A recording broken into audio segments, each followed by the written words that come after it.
കേരളത്തിന് മലപ്പുറത്തിനൊക്കെ സന്തോഷം നൽകുന്ന റിസൾട്ടാണ് UPSC ഇപ്പോൾ വന്നിരിക്കുന്നത്. 45ാം റാങ്കുകാരിയായിട്ട് മലപ്പുറം സ്വദേശിയായിട്ടുള്ള മാളവിക ജി നായർ വന്നിരിക്കുകയാണ്. ആദ്യമായിട്ട് മാതൃഭൂമിയുടെ എല്ലാവിധ ആശംസകളും അഭിനന്ദനങ്ങളും. Thank you. എന്താണ് ഈ നിമിഷത്തിൽ തോന്നുന്നത്? വളരെ സന്തോഷം.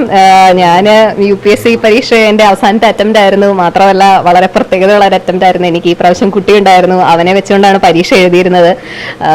അപ്പം വളരെ നീണ്ട ഒരു ജേണിയുടെ അവസാനത്തെ ഇങ്ങനത്തെ ഒരു റിസൾട്ട് കിട്ടിയപ്പം ദൈവാധീനം എന്ന് തന്നെ പറയാം. ഞാൻ ഓൾറെഡി സർവീസിലാണ്, ഇന്ത്യൻ റവന്യൂ സർവീസിലെ ഡെപ്യൂട്ടി കമ്മീഷണറാണ്. അപ്പം നേരത്തെ പരിചയമുണ്ട്. അപ്പം എന്നാലും എൻ്റെ അവസാനത്തെ അറ്റംപ്റ്റ് ഞാൻ എഴുതുമ്പോൾ കുട്ടി ഉണ്ടായിരുന്നു. അപ്പം വീട്ടുകാരുടെ സപ്പോർട്ടും എല്ലാം കൊണ്ടാണ് പരീക്ഷ എഴുതാൻ പറ്റിയത് തന്നെ. IPS ഉദ്യോഗസ്ഥനാണ് ഭർത്താവ്. വളരെ സന്തോഷം. ഞാൻ പകുതി സമയം ട്രെയിനിങ്ങിലും മറ്റുമായിട്ട് എനിക്ക് ഇപ്രാവശ്യത്തിൽ അധികം കോൺട്രിബ്യൂട്ട് ചെയ്യാൻ പറ്റിയിട്ടില്ല.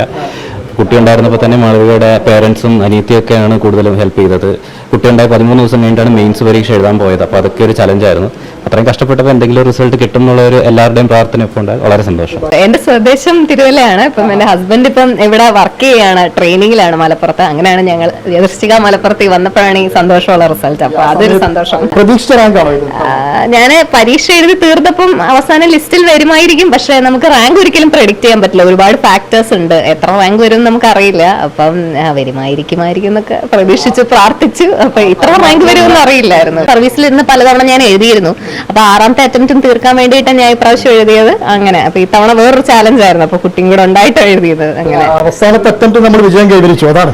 അതെ, അതൊക്കെ ദൈവാധീനം. കേരളത്തിലും മലപ്പുറത്തിലും തിരുവല്ലക്കുമൊക്കെ ഒരേപോലെ തന്നെ സന്തോഷം പകരുന്ന ഒരു സന്തോഷ വാർത്ത. 45ാം റാങ്കുകാരിയായിട്ടാണ് മാളവിക ഇപ്പോൾ വിജയം കൈവരിച്ചിരിക്കുന്നത്.